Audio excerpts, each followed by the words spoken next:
gue karena nggak suka kata-kata trending sih. Kayak seakan-akan naik turun gitu. Walaupun emang semua bisnis kan ada cycle nih bos ya.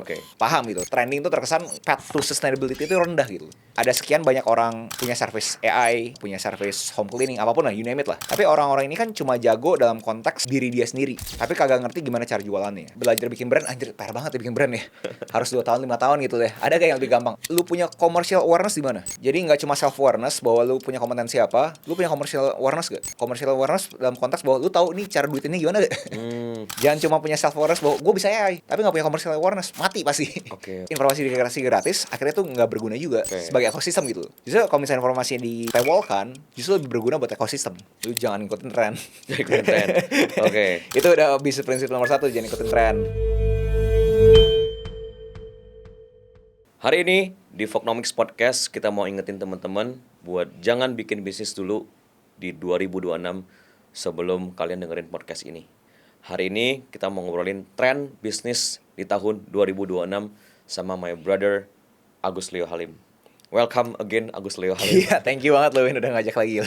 Thank you so much. Hari ini penting banget topiknya. Oke. Jadi buat teman-teman yang mau bikin bisnis 2026, jangan DP dulu kantornya, jangan masukin modal dulu sebelum dengerin podcast ini ya. Hari ini kita mau ngobrolin tren bisnis di tahun 2026 yang bisa profitable dan sustainable. Karena kita nggak mau cuma profitable tapi bisa sustain juga. Gue bakal mulai dengan topik ini Gus. Kayak baru-baru ini gue dengar hampir banyak podcaster atau bisnis podcaster yang ngomongin bisnis yang bakal sustain atau profitable di 2026 itu AI bisnis, Gus. Boleh komen di situ dulu nggak? Pertama kita harus coba breakdownin dulu dari sisi bisnis, mau bisnis yang seperti apa dulu. Lu mau yang jualnya produk atau mau jualnya service, ya kan? Kalau misalkan lu jualnya service sekarang karena kita ada AI, makin banyak banget hal-hal yang bisa kita lakukan dengan AI tok. Jadi nggak usah terlalu banyak manpowernya, nggak usah terlalu banyak manusianya. Jadi dalam konteks yang sifatnya itu service, menurut gue pasti dimudahkan dengan AI.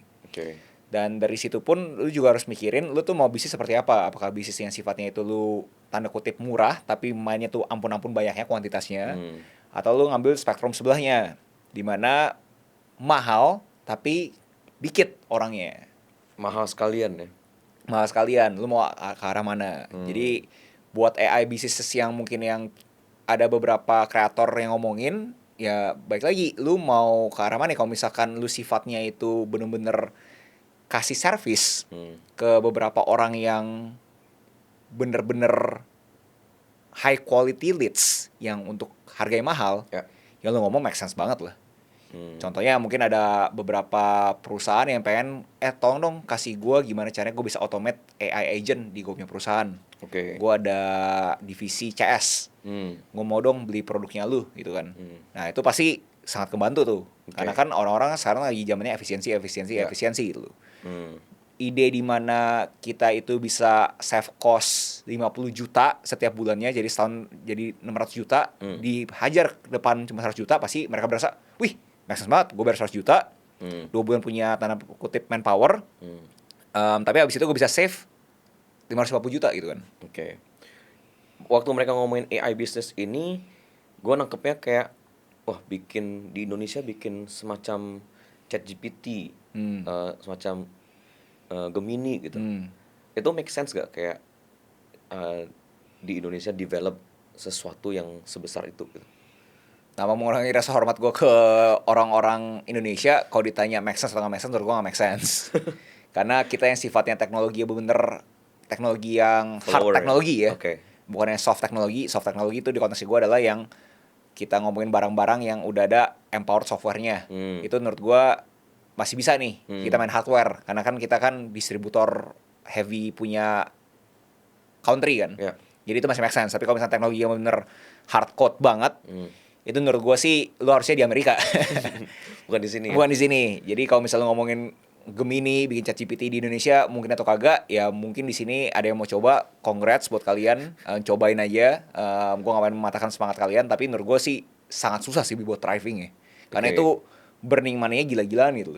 Jadi ketika lu ngomongin AI business itu, mungkin lebih ke AI powered business. AI powered business, jadi automation untuk certain job desk. Benar, di Indo banyak tuh, apalagi yang dia coba plugin ke aplikasi messagingnya kita.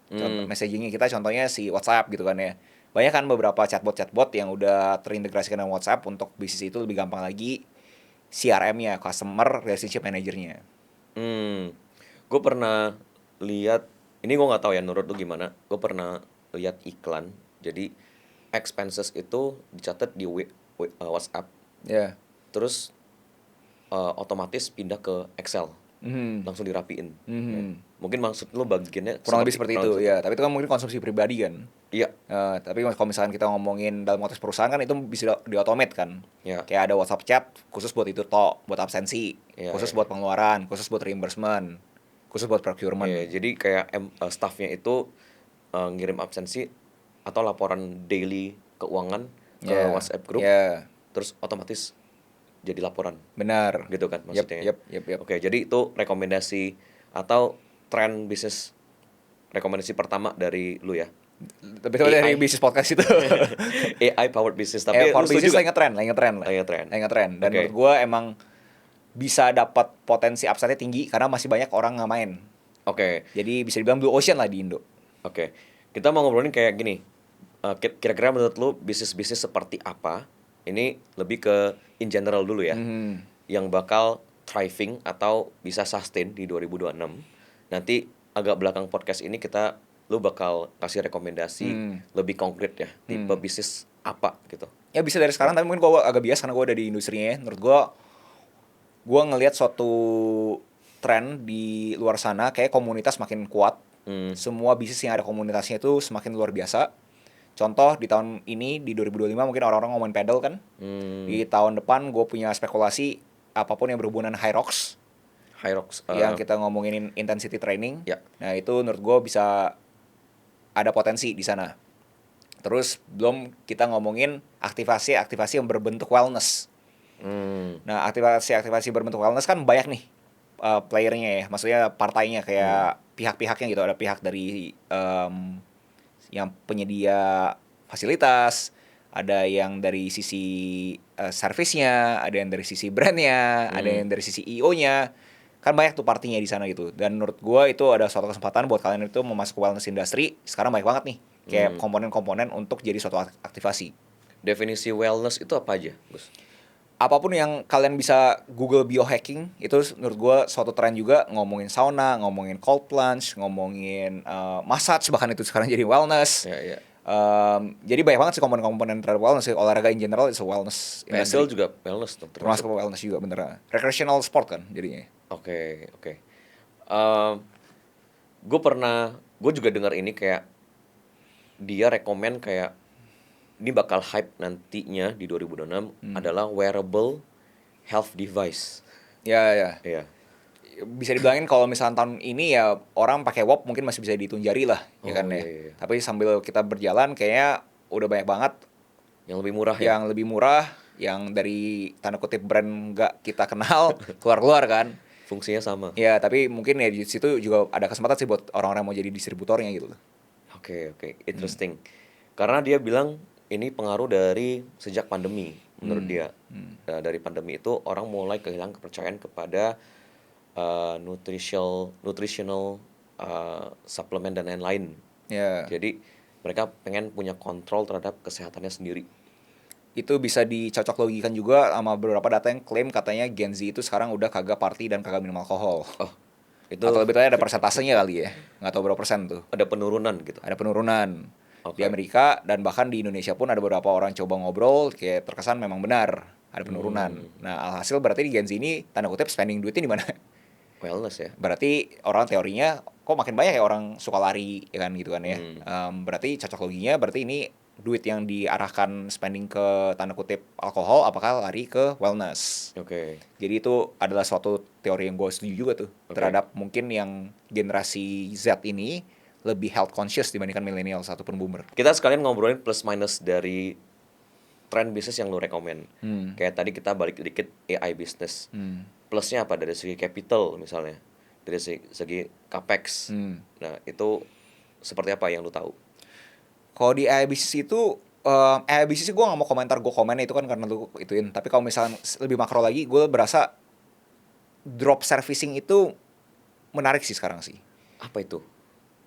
Dropshipping kan orang tahu ya, jadi kita nggak usah nge-stock inventory, tinggal dropshipping aja gitu kan ya. Drop servicing, basically kita juga nggak usah produksi, nggak usah apa-apa, kita tuh tanda kutip jadi orang tengah doang, kalau ngomong simpelnya. Afiliator. Orang tengah doang, jadi calo gitu kasarnya.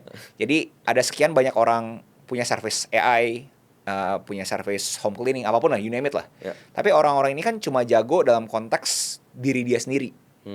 Tapi kagak ngerti gimana cara jualannya. Nah, buat orang yang tanda kutip pengen yang resikonya rendah sekali, menurut gua cocok banget mulai drop servicing.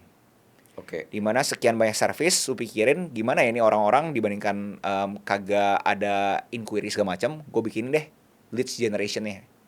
Jadi dia fokus di atasnya nih. Kalau bahasa zamannya dua generasi di atas kita atau satu generasi di atas kita, mungkin yang ngomongnya adalah jadi trading. Trading company-nya. Gue ada sekian banyak maklon, subcon yang gue bisa subconin aja. Oke. Jadi menurut gue itu sesuatu yang menarik karena AI makin booming, terus mungkin ada service home cleaning juga, semakin banyak orang-orang gue dengar katanya mencari pembantu susah, ya kan? Mungkin lu bisa home cleaning, jadi hal seperti itu sih, lu drop servicing menurut gue suatu jargon bisnis yang lu boleh coba. Drop servicing. Konkretnya misalnya ya, bener nggak? Ntar lu komen. Bikin aplikasi untuk home servicing di orang tengahnya. Bener. Seperti itu gitu ya. Website lah ya, aplikasi kayak orang berasa anjir itu bilang gak ada modal bos. Ini low capital. Iya, kalau website kan beneran ada yang bisa gratis. Contohnya kayak Linkit, lnk.id, lu bisa lead generation kan, lead generation di sana, terus lu bisa kasih inquiry ke orang-orang yang supplier bawahnya. Oke. Gimana podcast hari ini? Seru banget kan? Podcast ini didukung oleh Linkit. Di zaman kreator ekonomi sekarang, semua orang pengen mencari cuan dari produk digital. Faktanya, masih banyak yang nggak tahu gimana caranya bikin produk digital yang bisa menghasilkan cuan dengan produksi sekali dan jualannya bisa berkali-kali. Ada satu website builder yang bisa ngebantu kita bikin produk-produk digital seperti bikin template untuk presentasi, bikin tracker keuangan, booking konsultasi, sampai bikin e-book sendiri. Pernah kebayang nggak? Nulis buku, publish buku sendiri, dan bisa langsung dijual di website builder ini. Website ini namanya Linkit. Saat ini sudah ada lebih dari 1 juta users di Linkit. Banyak dari mereka yang sudah menghasilkan cuan 2 digit, 3 digit, dan bahkan miliaran setiap bulannya. Ini saatnya bikin dan jual produk digital kita sendiri. Bahkan kalau kita nggak punya produk digital kita sendiri, kita bisa daftar jadi afiliator dan kita bisa dapat cuan dari jualin produk-produk dan karya-karya orang lain. Tunggu apa lagi? Jangan ketinggalan dapetin cuan dari jualan digital produk. Buka browser kamu sekarang dan mulai bikin akun Linkit. Gratis. Nah, dari wellness kan capex mungkin agak gede ya.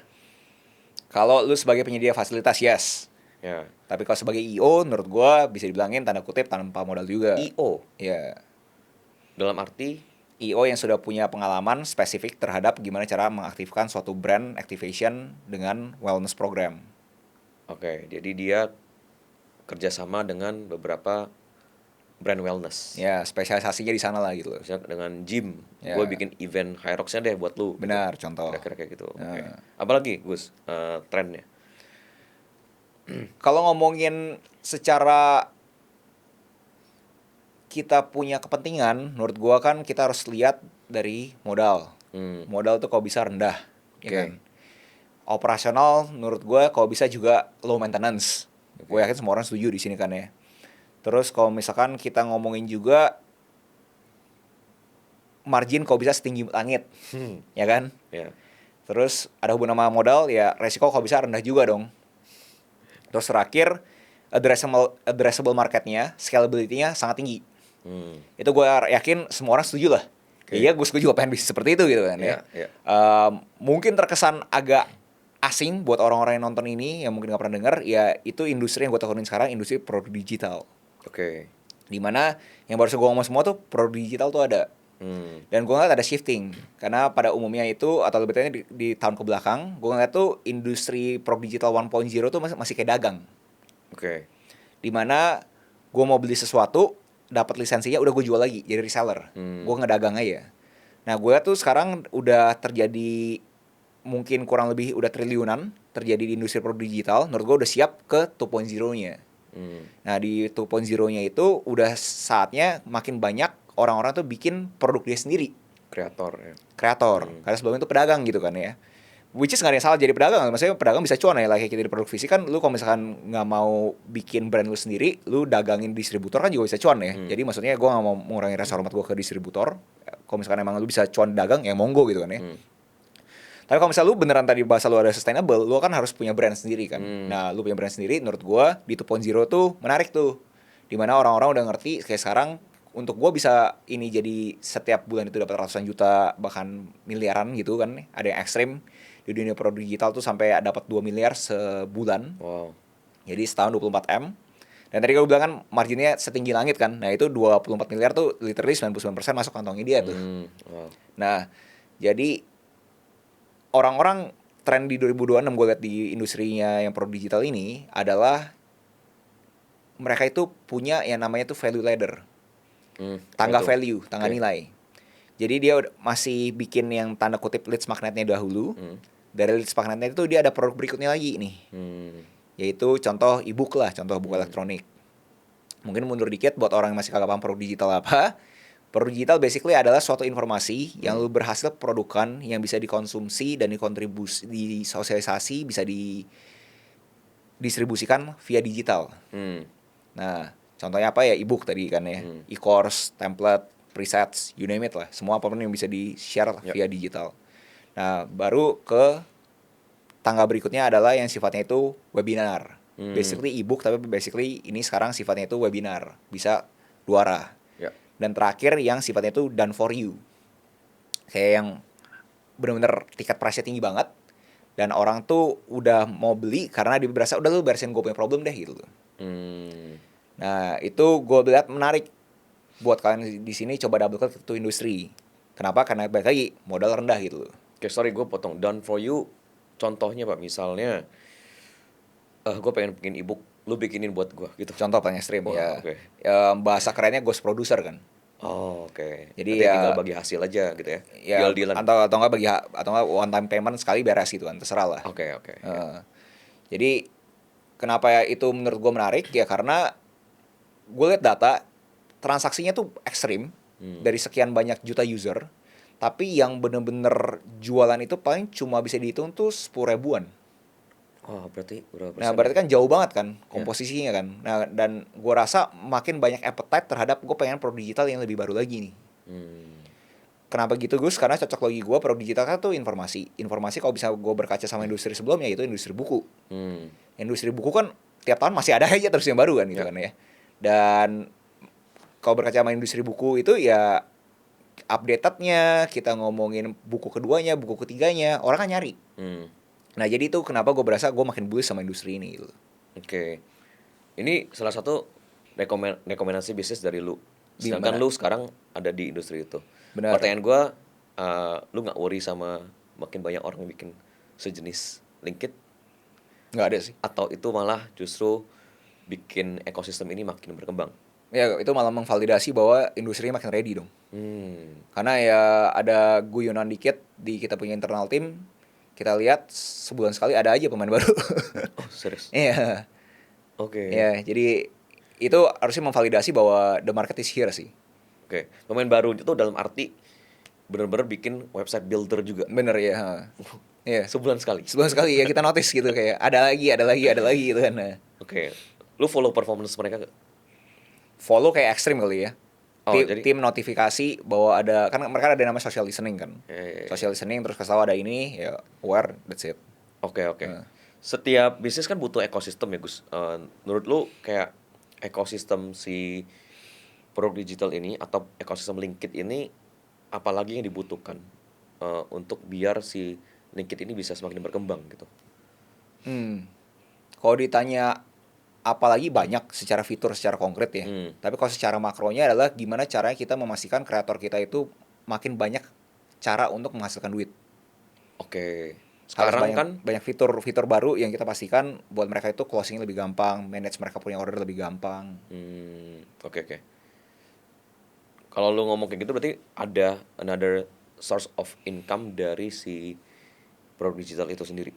Benar. Jadi kan Ada channel contoh, lain. ya contoh kita ngomongin, kita lihat sekarang kreator-kreator atau brand-brand pengennya itu performance, nggak pengen bayar langsung endorsement gitu kan ya ke kreator gitu kan ya, karena berasa anjir mahal banget, gue bayar dia 100 juta belum tentu dapat sesuatu kan, Ya. maunya bayar performance kan ya. Nah, kita pengen coba jembatanin tuh gimana sih caranya kita jembatin si brand sampai si kreator buat based on performance. Jadi kita lagi bikin suatu fitur yang nanti bakal rilis ya untuk mereka itu tahu performance kreatornya itu jadi bayar based on performance. Konkretnya gimana contohnya? Contoh Bisa ya, satu brand, orang bayar 100 juta kan bingung, viewsnya cuma 10.000 gitu kan ya. Mm-mm. Ya ini balik nih, yaudah per 10.000 lu bayar gue berapa bos? hmm, Contoh seperti itu. Oke, interesting. Oke. Jadi bisnis produk digital. Ya untuk 2026 gue berasa makin bullish karena supply kreatornya dikit. Oke. Supply pedagangnya banyak, supply kreatornya dikit. Oke. Dan tapi yang mau belajar banyak. Hmm, Nah itu gue punya Challenge. cocok logi bahwa berarti ini industri masih banyak banget kayak room for improvement-nya. Oke. Ikut kelas banyak tapi yang akhirnya decide untuk jadi kreator dikit. Coba bilang. Jadi yang ikut kelas untuk menjadi kreator di produk digital banyak.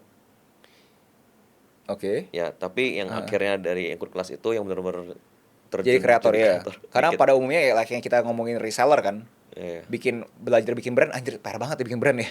Harus 2 tahun 5 tahun gitu deh. Ada gak yang lebih gampang? Oh nih lu dagang gua aja nih distribusi gitu kan. Oke. Ya kan? Which is gak ada yang salah ya, maksudnya Iya appetite sih, orang iya kan. sih. Maksudnya kalau misalkan ngomongin jadi afiliator produk digital, apakah lu rekomend? Oke. Ya like produk fisik, nggak usah ngomong produk digital. Jadi afiliator itu bisnis gak? Menurut gua bisnis gitu. Oke. Lu bayangin, lu bikin suatu bisnis, ada 10 kamar, 10 kamar itu semua isinya live streaming. Ngomongin hal sama terus, jualan barang hal yang sama terus gitu kan. Ya itu kan afiliator kan, lu nggak usah beli barang, lu mungkin aja beli barang ya, buat modal pertama, atau enggak lu bisa minta brandnya itu deliver ke lu sampel. Nah tapi lu nggak ada modal untuk jual 1 miliar, 2 miliar, 3 miliar, mudah nggak sih? Karena modal lu sangat tipis kan. Ya. Jadi menurut gua jadi afiliator pun adalah suatu bisnis yang buat kalian yang tanda kutip masih belum berani ganti haluan, cocok banget. Oke. Karena kan jam kerja yang berapa banyak sih? Oke. 2 jam, 3 jam gitu kan ya. Oke. Kalian masih bisa tanda kutip dari jam 9 sampai jam 5 masih bisa bisnis as usual yang kalian kerjain sekarang. Jam 6 sampai 9-nya kalian lakuin side hustle ini gitu. Oke, to be fair kita kasih plus and minusnya Hmm. dari bisnis digital produk ini. Mungkin lebih pengen first principle thinking-nya aja sih, kayak semua bisnis yang kita bakal sharing di sini. Tadi kan udah ngomongin AI bisnis kan ya, atau bahasanya gue kan drop service, Yeah. doesn't have to be AI. Wellness. Terus ada produk digital gitu kan ya.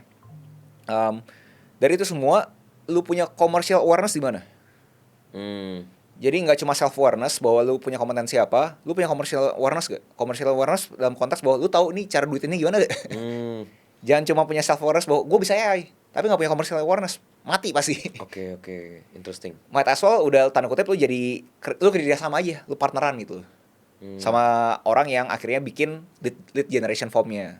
Oke. Jadi ngejawab pertanyaan lu, pro dan kontranya itu terkontekskan secara subjektif ke orang yang mau coba kerjain. Semakin dia itu nggak punya commercial awareness, semakin bahaya. Oke. Karena risikonya jadi tinggi. Itu bisa jadi challenge untuk di bisnis ini ya. Benar, karena dia nggak paham kayak gimana cara duit ini ya gitu. Ya. Oke, tadi bisnis digital product. Tren berikutnya ada lagi gak, Gus? Kalau misalkan yang tanpa modal, gue udah nggak kebayang ya. Udah bener nol lah, gue nggak kebayang. Bener, gue produk digital is the best lah. Kalau misalkan ngomongin tanpa modal ya. Ini nggak bias ya? Ya ngomong apa ya, kalian coba carilah bisnis model yang sebagus produk digital kan ya. Oke. Tapi kalau misalkan gue pribadi sendiri, entah kenapa gue liatin F&B yang keluar, F&B makanan sehat juga. Oh, oke. Apakah itu ada suatu tren yang worth it dikerjain? Baik lagi ke commercial awareness tuh. Berapa banyak sih orang yang peduli sama makanan sehat? Pertanyaan. Nggak bisa jawab nih. Berapa banyak sih yang peduli terhadap minuman sehat? Nggak bisa jawab juga tuh. Jamu sih kalau misalnya liatin data-data yang orang pakai website buildernya yang pakai Linkit itu, kan bisa jualan produk fisik juga kan. Jamu juga ekstrim penghasilannya, miliaran juga gitu kan. Yang tanda kutip industri yang home industry doang gitu. Nggak bisa menghasilkan miliaran gitu kan. Jadi apapun yang berhubungan dengan sehat, tapi ini mungkin berkorelasi sama wellness ya. Jadi subsetnya dari wellness, FMCG yang sehat, itu menurut gue ada kesempatan. Karena ngetrennya lagi baik lagi Gen Z yang terlihat atau kita dapat impresi kayak orang-orang itu sehat gitu. Lu dari tadi lumayan beberapa kali nyebut Gen Z gitu. Apakah tren 2026 ini kita perlu fokuskan ke market Gen Z? Harusnya semuanya, tapi ya kalau nanya benar-benar specifically itu ya tergantung lu punya market dong. Justru lu nggak boleh terlalu luas, mudah nggak sih? Kayak walaupun tadi gue semuanya, maksudnya harusnya semuanya, maksudnya lu nggak bisa kayak Gen Z ya Gen Z ngetren. Pasti ada juga milenial yang ngetren, gue sih. Boomers pasti ada boomers yang ngetren gitu loh. Contoh milenial yang ngetren nih, ngobrol goblok banget ya di otak gue mendadak on top of my head ya, karena gue disuruh cuci darah ya gitu kan ya. Disuruh cuci darah atau apa namanya, endoskopi sama kolonoskopi ya. Ya kan? Gue yakin milenial itu butuh agency yang bawa mereka ke Malaysia. Ya kan? Dia butuh nih drop servicing kan, balik lagi kan. Kayak ya udahlah, lu bingung kan, lu mau cari dokter apa segala macam, lu sama gue nih segala macam nih udah ada social proofnya nih, orang bilang bagus semuanya kan. Jadi orang udah ada problem, udah langsung bisa ketemu solusinya gitu. Nah jadi bener terkontekskan ke generasi tersebut, lagi masalahnya apa, kita kasih solusinya apa gitu. Oke. Maksudnya gue nangkepnya tadi kayak thought process kita ketika kita mau bikin bisnis adalah apa yang lagi trending di Gen Z. Gue nangkepnya dari tadi seperti itu gitu. Mungkin lebih tepatnya di 2026 ada kesempatan itu. Ya. Karena kalau misalnya lu tadi pakai bahasa pemilihan katanya adalah trending, emang juga agak susah sih. Gue karena nggak suka kata-kata trending sih. Nggak sustain ya. Karena ya dapat impresi kayak seakan-akan ya bisnis naik turun gitu kan, naik turun gitu. Walaupun emang semua bisnis kan ada cycle-nya bos ya. Paham gitu. Maksudnya kalau trending itu terkesan path to sustainability itu rendah gitu. Oke, berarti yang tadi F&B di yang makanan sehat. Ya. Benar ya? Benar. Oke, sip. Tapi balik lagi komersial awareness ada atau enggak? Lumayan capex-nya lumayan ada, perlu ya. Perlu ada, balik lagi kan, nggak ada yang sebagus produk digital kan. Balik lagi kan nih, nggak ada ataupun. Iya. Jadi minusnya capex, tapi plusnya kalau ini jalan, ya lu bisa link ke si wellness juga yang tadi ya. Benar. Kayak ya bisa berkolaborasi. Iya. Oke, satu lagi deh, Gus. Halo Voknomics, gue bisa banget relate sama teman-teman yang punya resolusi gue pengen dan wajib berkembang secara finansial memasuki tahun yang baru ini. Gue harus surplus setiap bulannya, gue harus mulai investasi, dan saldo rekening gue harus bertambah 3 kali, 5 kali, dan bahkan 10 kali lipat di tahun yang baru ini.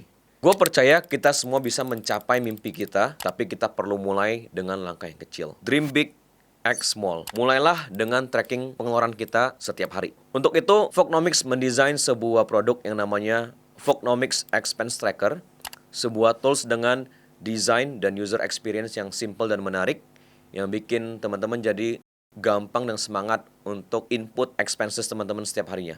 Mari kita berubah, mari kita mulai sekarang. Turunkan dari produk digital yang mungkin orang-orang tuh berasa agak jijik, itu sebenarnya tuh jualan kelas. Jualan kelas itu sebenarnya kan nggak produk-produk digital banget kan, nggak tanda kutip scalable itulah. Walaupun orang bisa argue enggak dong, bro, lu kan bisa kelasnya itu lu recording terus bisa jual lagi, paham gitu. Tapi kan pada umumnya orang tuh masuk kelas tuh mau ada interaksinya kan, ya kan. Jadi dari sisi jualan kelas tersebut itu dengan asumsi bahwa kita punya GDP makin tinggi, berarti disposable income kita kan makin tinggi. Disposable income kita makin tinggi berarti kan masuk ke kebutuhan sekunder ataupun tersier. Jadi menurut gua kayak jualan kelas itu potensinya makin tinggi lagi. Apalagi kalau misalkan kita ngomongin global uncertainty ya. Kayak semakin orang tuh kagak bisa predict ke depannya mau seperti apa, orang kan mencari informasi.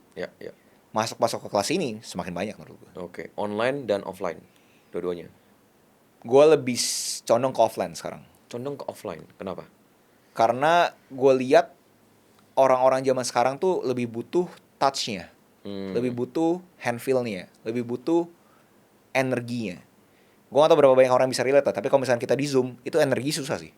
Gak banyak orang mau buka dia punya Zoom kan, Video. sebagai pembicara atau narsum pun juga jadi bingung kan, kayak ini gue ngomong Gak ada yang dengerin gak sih gitu ya, gak ada reaksi gitu kan, Ya. agak susah gitu kan, kayak monolog doang kan. Tapi kalau misalkan kita ngomongin kelas langsung kan berasa tuh, Oke. kayak wah ada energi ini gitu kan, nanya itu gitu, paham gitu dari body language-nya, bisa baca juga. Oke. Tapi argumennya gak scalable. Nggak scalable, Harus ada lu-nya kan. Ya, harus ada orang. harus ada orangnya, benar ya. Misalnya ya Agus Leo harus ada Agus Leo-nya. Contoh ya benar. Gimana komennya?